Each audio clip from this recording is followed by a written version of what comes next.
찾고 부를 때 하나님께서 만나 주시는 은혜를 경험하는 우리 성도들 다 되시기를 주의 이름으로 축복합니다. 앞서 광고에 말씀드렸던 것처럼 내일부터 시작되는 부흥회에 하나님께서 준비한 잔치에 모든 성도들이 다 참여해서 진정한 복을 누리고 묶여있던 결박들이 풀려나고 눌려있던 것들 자유케 되고 하나님의 임재를 경험하고 여러분의 개인의 신앙 또 가정의 문제들, 건강의 문제, 재정의 문제들이 회복되어지는 그런 은혜를 꼭 누리시기를 주의 이름으로 축복합니다. 자, 오늘 우리가 읽은 이 이사야 55장은 하나님께서 하나님의 백성들을 초청하시는 말씀입니다. 이사야 선지자는 오랜 기간 하나님의 말씀을 증언한 선지자였습니다. 이사야서 1장 1절에 보면 유다 왕 우시아와 요담과 아하스와 히스기야 시대에 아모스의 아들 이사야가 유다와 예루살렘에 간하여 본 계시다라고 4명의 왕이 지나갈 동안에 이사야 선지자는 계속 선지자의 역할을 감당했다라는 겁니다. 이사야 선지자가 하나님의 소명을 받았던 것은 우시아 왕이 죽던 해였습니다. 이사야서 6장 1절에 보면 6장 1절요. 좀 띄워주세요. 영상실 좀 정신을 좀 집중하셔서 보시고 우시아 왕이 죽던 해 내가 본적 주께서 높이 들린 보좌에 앉으셨는데 그의 옷자락은 성전에 가득하였고 그래서 하나님의 거룩함을 보았습니다. 그리고 6장 8절에 이렇게 말씀합니다. 내가 또 주의 목소리를 들으니 주께서 이르시되 내가 누구를 보내며 누가 우리를 위하여 갈고 하시니 그때에 내가 이르되 내가 여기 있나이다 나를 보내소서 하였더니 라고 말합니다. 그러니까 남유다의 10번째 왕이었던 우시아 왕이 죽던 해에 이사야 선지자는 소명을 받았고요.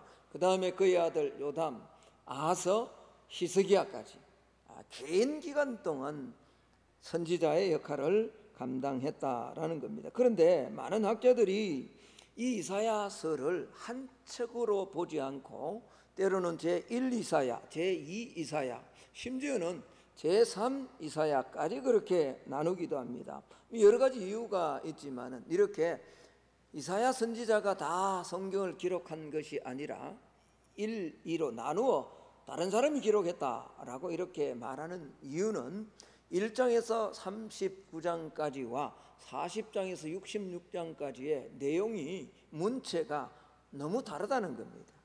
1장에서 39장의 내용을 보면 회개와 책망과 심판과 경고와 형벌의 메시지가 계속해서 주어집니다. 그런데 갑자기 40장으로 들어가면 66장까지 내 백성을 위로하라.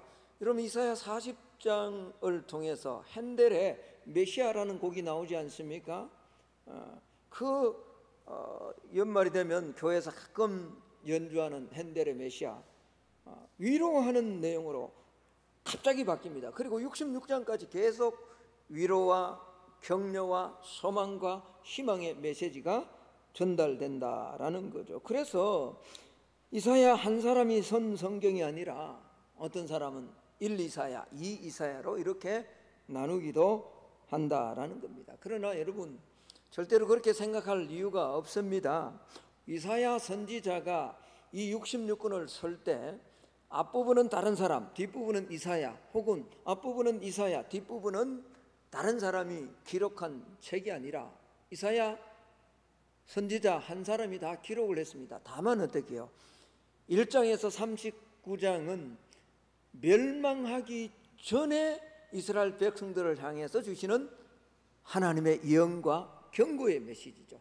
지금 아직 멸망하지 않았으니까 회개하고 이 경고의 메시지를 듣고 빨리 돌아오라라는 내용이고요. 이제 BC 586년에 이사야는 그때까지 살지 못하지만 하나님의 영으로 예언의 말씀을 주는 거죠. 너희 말을 듣지 않으면 결국 포로가 되어 갈 것이다. 그렇게 포로가 되어간 백성들을 향해서 끝이 아니다. 절망이 아니다. 낭망이 아니다.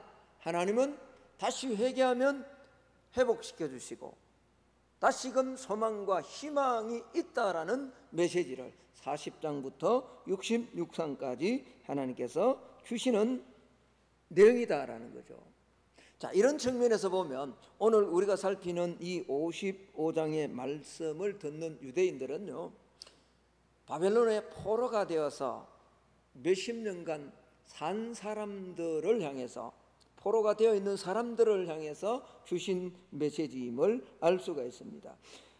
유대인들은 자신들이 하나님의 선택을 받은 민족인 줄로 알았던 자들 아닙니까?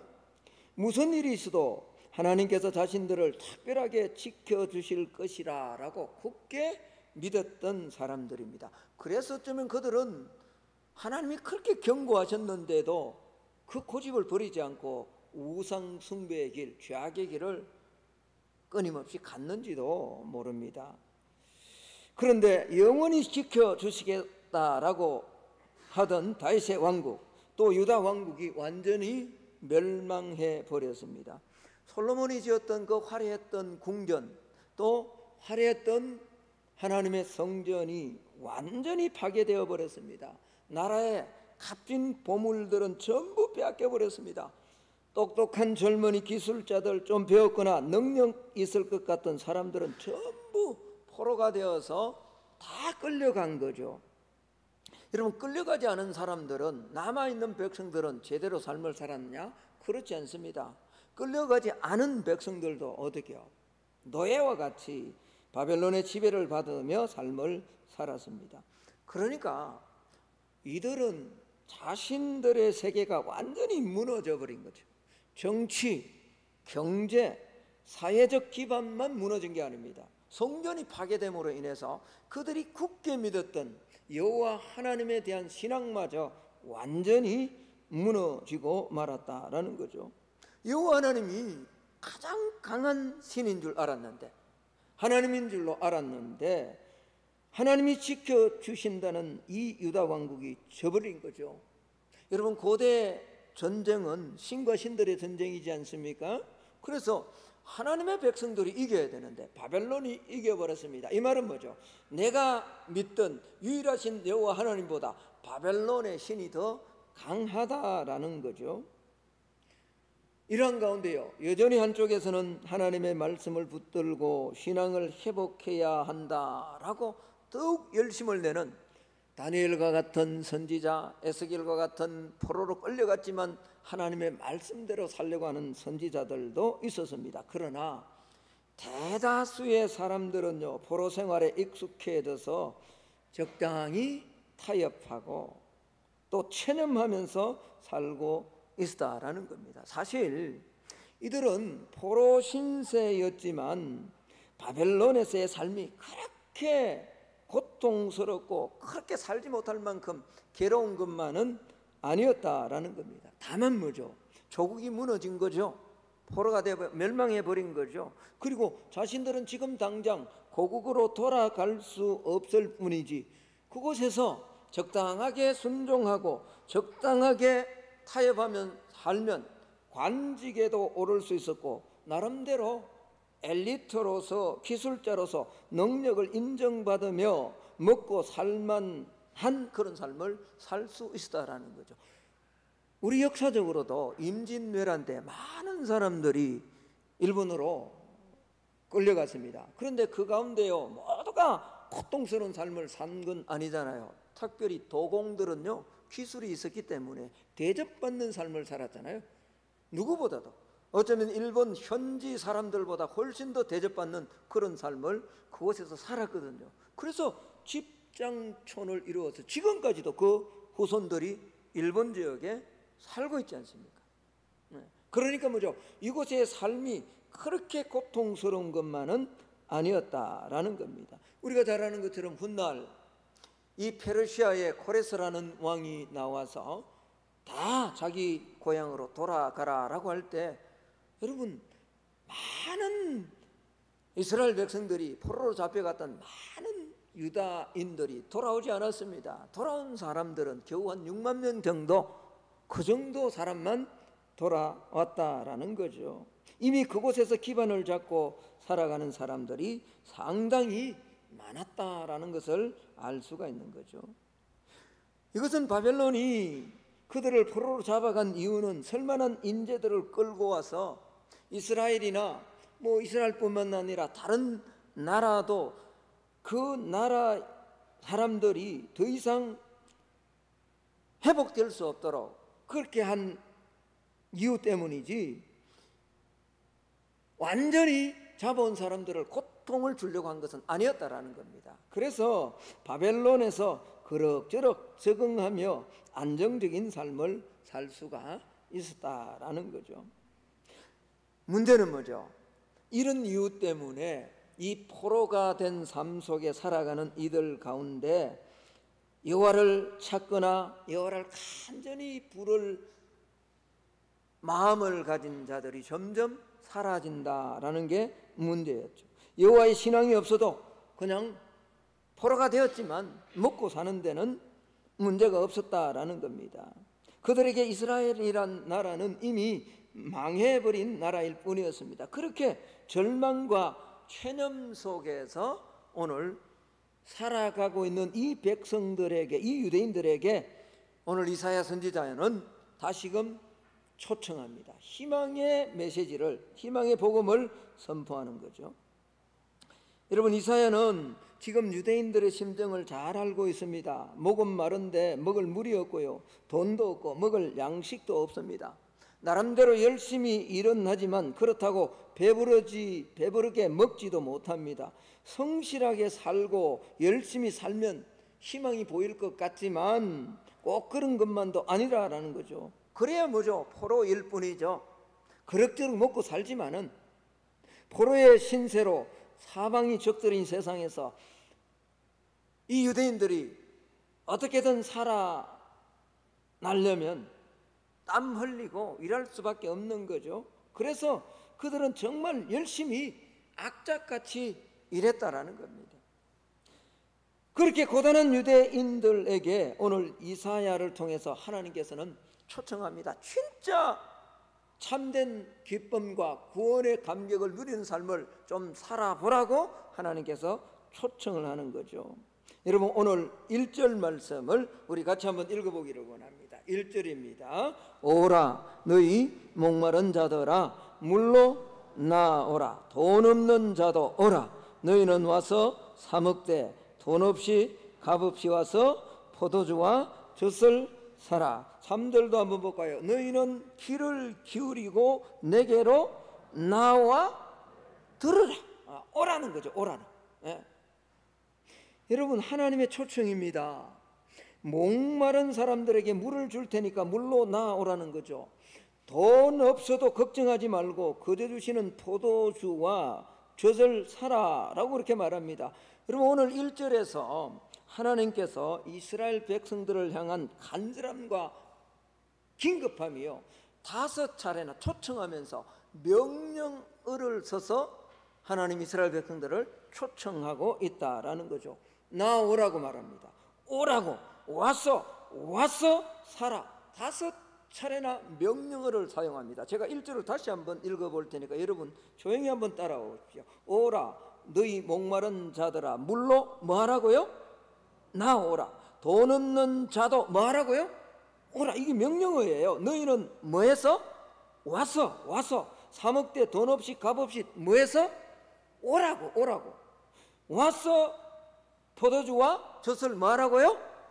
오늘 여기 5번이나 초청을 하시면서 명령어로 하고 있다는 거죠. 마치 주님께서 마지막 이 복음서에 마지막 잔치를 배설하면서 초청하는 것처럼, 그러나 오지 않는 자는 나중에 이를 갈며 설피 울미 있는 것처럼 명령어로 5번이나 간절하게 긴급하게 올 것을 초청하고 있다라는 겁니다. 그런데 그렇게 와서는 누구든지 값없이 살 수 있다라고 그렇게 말을 합니다. 여러분, 이건 역설 아닙니까?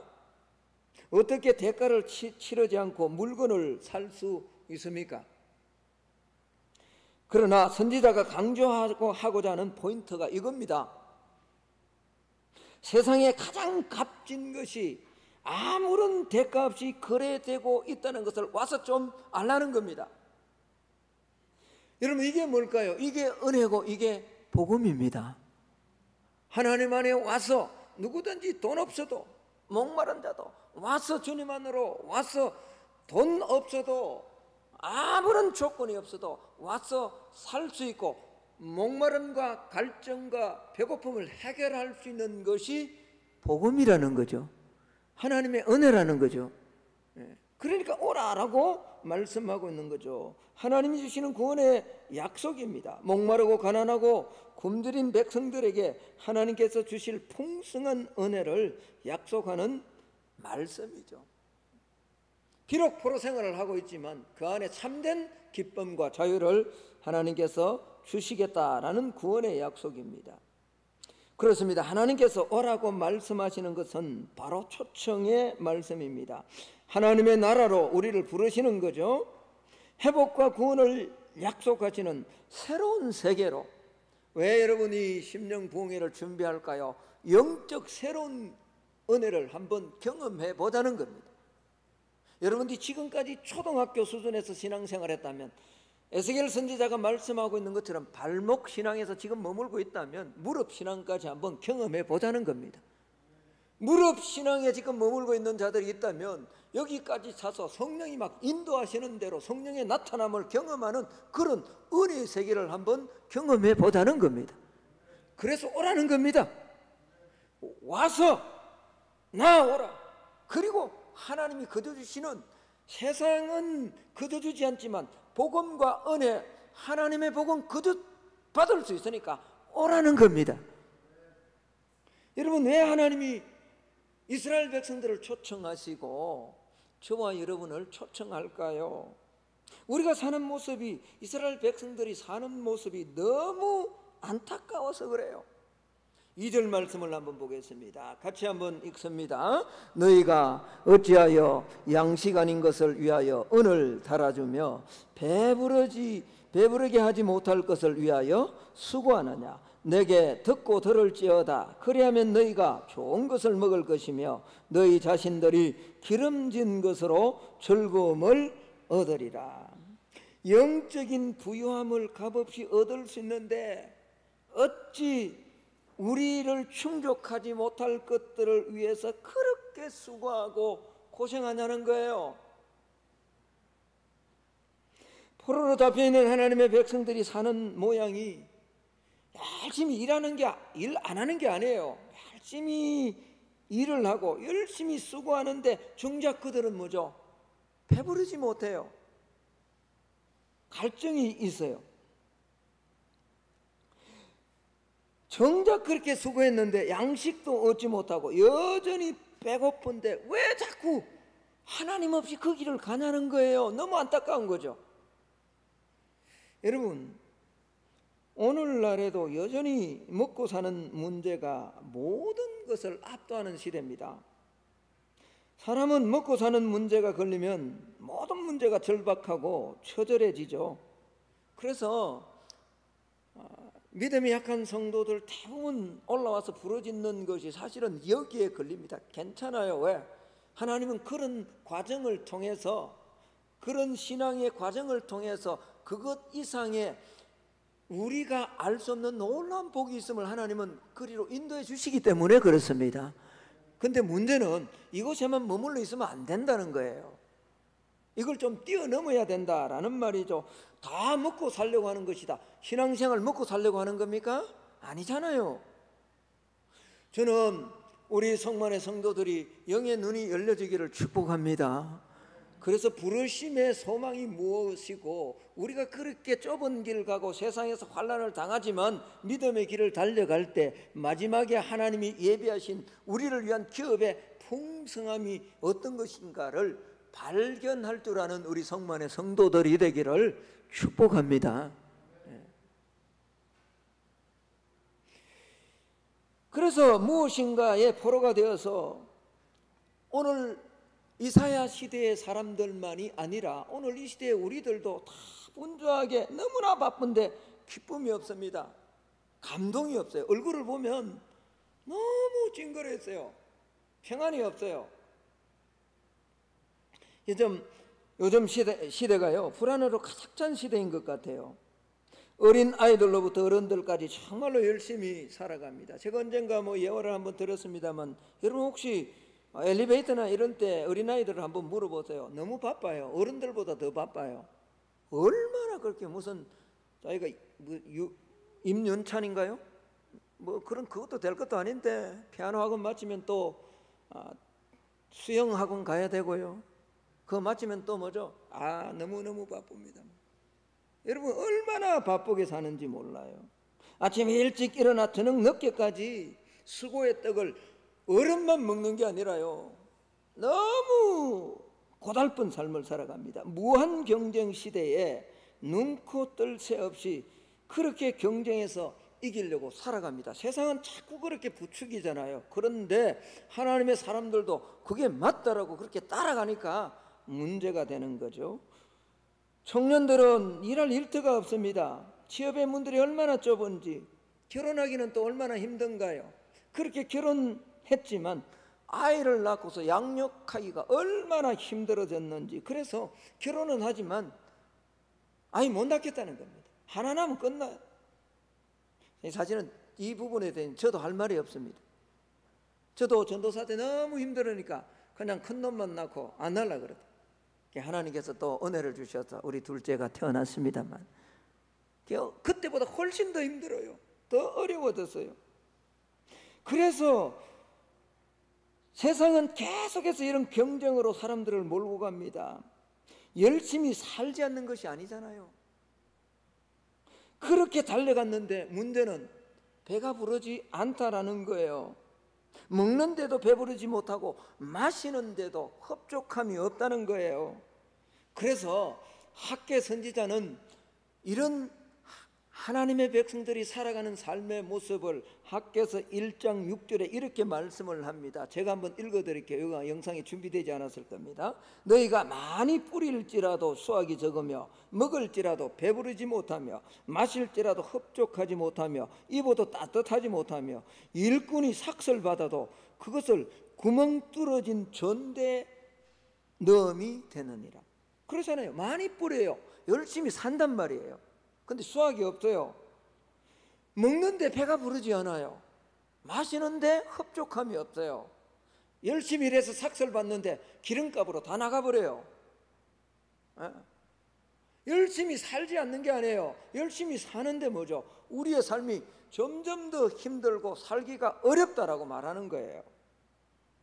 여러분, 살만 그렇냐고요? 이 경제만 그렇냐고요? 신앙은 어떠합니까? 하나님께서 역사를 이끌고 계신다라고 하는데, 하나님께서 만왕의 왕이다라고 그렇게 하는데 여전히 뭐죠? 푸틴이 세계를 움직이는 것 같아요. 그 한 사람 때문에 전 세계가 고통을 당해요.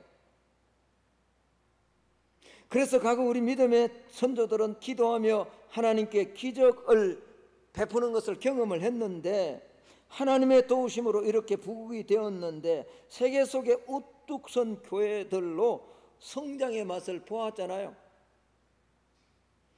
그런데 솔로몬의 영광처럼 그 화려했던 교회는 이제 점점 사라지고 있습니다. 주일학교는 어느 교회 할 것 없이 점점 약화되고 있습니다. 교회가요, 영광스러워야 되는데, 여러분 옛날 제가 예수를 믿을 때만 해도 그러지 않았나요?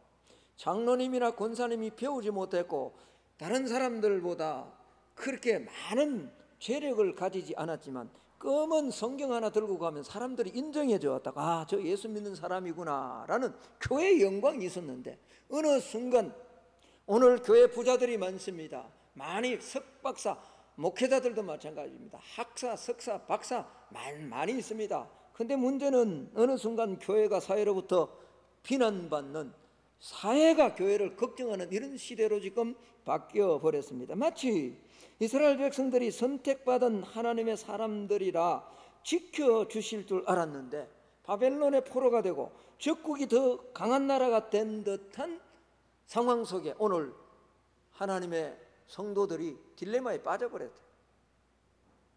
신앙생활하지 않는 사람들이 더 잘 살고 더 부유한 것 같아요. 왜 이 땅의 것만 보니까요. 여전히 일부는 하나님을 향한 뜨거운 신앙으로 기도도 하고 예배도 드리고 충성해야 된다라고 그렇게 뜨거움을 드러냅니다. 그러나 대부분의 성도들이 세상에 익숙해져 있습니다. 타협하고 적당히 신앙생활 하면 되지 열심히 내면 안 된다는 겁니다.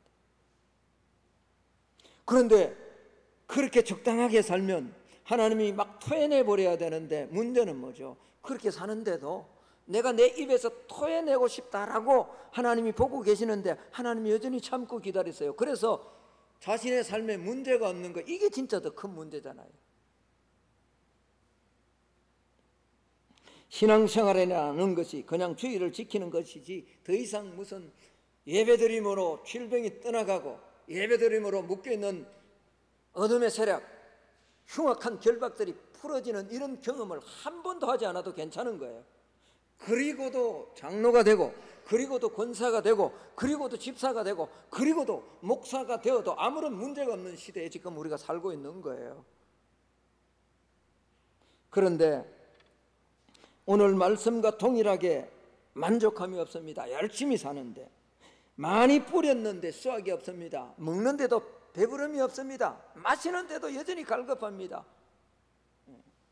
참된 평안이 없고 영혼의 기쁨과 만족이 없이 살아갑니다. 그래서 하나님은 너무 안타까워서 초청하고 계신 거예요. 3절을 다시 한번 보십시오.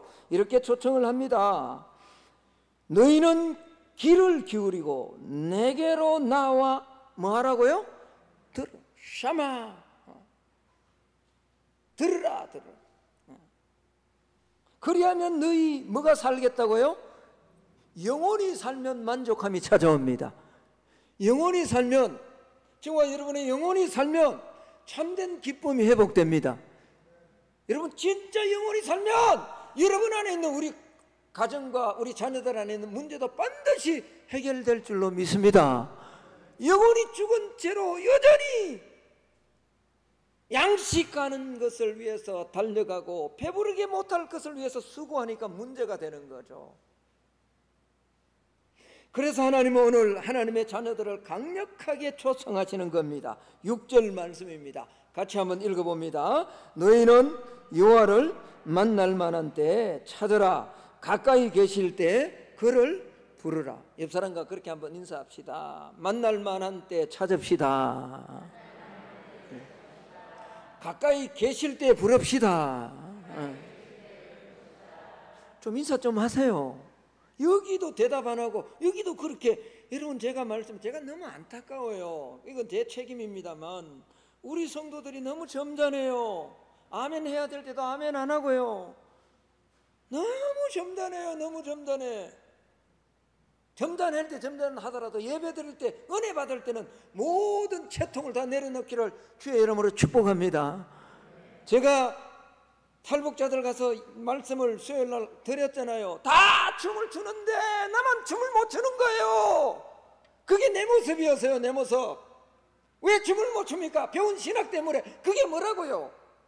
아무것도 아닌데 하나님이 은혜를 주시려고 하면요 그 은혜를 받을 수 있기를 주의 이름으로 축복합니다. 내가 그렇게 만들었어요. 너무 논리적이고 너무 이성적으로. 물론 그게 필요합니다. 말씀을 중심으로 그렇게 지나. 그러나 성령 안에서 우리의 모든 것들을 내려놓을 수 있는 은혜가 있기를 축복합니다. 그리고 우리 예배드리며 한번 주의 나타남, 성령의 나타나심을 한번 경험하자고요. 우리의 질병이 떠나가는 역사가 한번 경험하자고요. 내 자녀의 수십 년간, 20년, 30년간 묶여있던 그런 문제들이 내 생각과 다르게 하나님이 만나주심으로 해결되는 은혜를 한번 경험하자고요. 그게 예배 아닌가요? 그게 영원히 살아있는 성도의 삶이 아닌가요? 예. 근데 우리가 뭐 그렇게 대단하다고 옆 사람과 한번 인사하자 그런데도 죄송합니다. 제가 인상을 써서. 옆 사람과 한번 인사합시다. 만날 만한 때 부릅시다. 라고. 예. 가까이 있을 때 찾읍시다. 성경 읽은 사람은 내가 거꾸로 했다는 거 알 겁니다. 어쨌든 두 개 다 똑같은 말씀이에요. 만날 만한 때 찾고 가까이 있을 때 부를 줄 아는 하나님의 초청에 응답하는 저와 여러분이 되기를 축복합니다. 그런데 하나님 오늘 그렇게 말씀합니다. 한 가지 조건이 있다라는 거죠. 7절을 한번 보십시오. 악인은 그의 길을, 불의한 자는 그의 생각을 버리고 여호와께 돌아오라. 그리하면 그가 긍휼히 여기시리라. 우리 하나님께로 돌아오라. 그가 너그럽게 용서하시리라. 회개하고 그리고 하나님께 돌아옴으로 거룩한 임재를 체험할 수 있다는 겁니다. 여러분, 회개만 하고 돌아오지 않으면 안 돼요. 그럼 반쪽짜리 은혜잖아요. 아멘. 오늘 말씀 듣고 내일부터 있는 10년, 아 그래, 만날 만한 때 찾고 가까이 계실 때 부르라. 그래, 맞다. 그래놓고는 안 오면 안 되는 거예요. 회개하고요, 악한 마음을 가지고 있으면 우리가 아무리 부르지도 하나님이 응답해 주시지 않아요. 그러나 회개했다면 하나님의 것으로 채워야 됩니다. 그래서 돌아오라는 거예요. 불의한 자나 악한 생각들을 버리고 여호와께로 돌아오라는 거예요. 그러면 하나님께서 놀라운 결과를 주시겠다는 겁니다. 하나님의 생각은 저와 여러분의 생각과 다릅니다. 하나님의 길은 우리 길보다 훨씬 높습니다. 오늘 8절 9절 말씀을 한번 볼까요? 같이 한번 읽습니다. 시작. 이는 내 생각이 너희 생각과 다르며 내 길은 너희의 길과 다름이니라. 여호와의 말씀이니라. 이는 하늘이 땅보다 높음같이 내 길은 너희의 길보다 높으며 내 생각은 너희의 생각보다 높음이니라. 하나님은 우리보다 크십니다. 하나님의 어리석음이 인간의 지혜보다 더 지혜롭습니다. 하나님의 약하심이 인간의 강함보다 훨씬 더 강합니다. 고린도전서 1장 25절은 이렇게 말씀합니다. 하나님의 어리석음이 사람보다 지혜롭고 하나님의 약하심이 사람보다 강하니라. 하나님의 방법은 우리의 방법과 다릅니다. 여러분, 우리가 이제 더 이상 할 수 없다. 인간의 끝. 내가 이제 더 이상 아무리 해봐도 지금까지 몇십 년간 기도했는데도, 신앙생활 그렇게 했는데도 변화되지 않더라. 그래서 이제 끝내자. 여러분, 그때가 하나님의 시작의 시점인 줄로 믿습니다. 우리의 삶에요, 내가 할 수 없는 일이 너무 많아서 아무것도 할 수 없다면 하나님을 찾으시기를 바랍니다. 자녀의 문제에 우리가 아무것도 할 수 없을 그때, 이젠 소망이 없다고 할 그때에 하나님의 생각은 우리의 생각과 다릅니다. 그때가 하나님이 시작하시는 때입니다. 오랜 세월 동안 경제적 문제 앞에 힘들고, 그래서 이제 그냥 그렇게 적당하게 주일만 지키고 하나님 앞에 헌신하는 헌신도 점점 멀어지고, 코로나를 기회로 이번 잘 됐다, 적당하게 살자 했던 그 신앙, 여러분, 하나님의 생각 앞에 우리의 생각을 굴복할 수 있는 은혜가 있기를 주의 이름으로 축복합니다. 이번에 심령 부흥에 나올 때도요, 이렇게 하면 뭐 요 정도 주겠지, 이런 생각 버리고 한번 나와보십시오. 저는 지금 그렇게 기도하고 있습니다. 내 생각 이상으로. 오늘 새벽에도 말씀을 드렸습니다만, 우리는 삽으로 조금씩 모으는 게 우리의 방법입니다. 그게 우리의 길이에요. 그러나 하나님이요, 내가 하루 종일 쉬우려고 삽으로 해서 그렇게 했던 건요, 포크레인이 와서요 3분만 움직여버리면 끝나버립니다. 우리의 길과 하나님의 길은 다릅니다. 여러분, 하나님의 방법과 하나님의 길을 경험하는 우리 성만의 성도들이 다 되기를 주의 이름으로 축복합니다. 오랜 자녀의 문제로 갈등하고 아픔들이 있다면 이때가 하나님의 초청에 임할 때입니다. 너무 힘들고 오랫동안 변함없고 답답한 삶, 그냥 그렇게 적당히 타협하며 살아가는 신앙이라면 하나님의 부름에 기쁨으로 응하는 우리 성만의 성도들이 다 될 수 있기를 주의 이름으로 축복합니다. 하나님의 약하심이 우리의 강함보다 훨씬 강한 줄로 믿습니다. 그리스 신화에 시지포스라는 고린도 왕에 대한 이야기가 있습니다. 그는 지옥에서 큰 돌을 산 꼭대기로 밀어 올리는 벌을 받았는데, 문제는 정상까지만 가면 이 돌이 어김없이 또다시 아래로 굴러떨어지는 거죠. 그러면 거기서 멈추는 것이 아니라 이 시지퍼스는 어떻게 또다시 그 밑으로 내려가서 또 굴러 올려야 되는 거예요.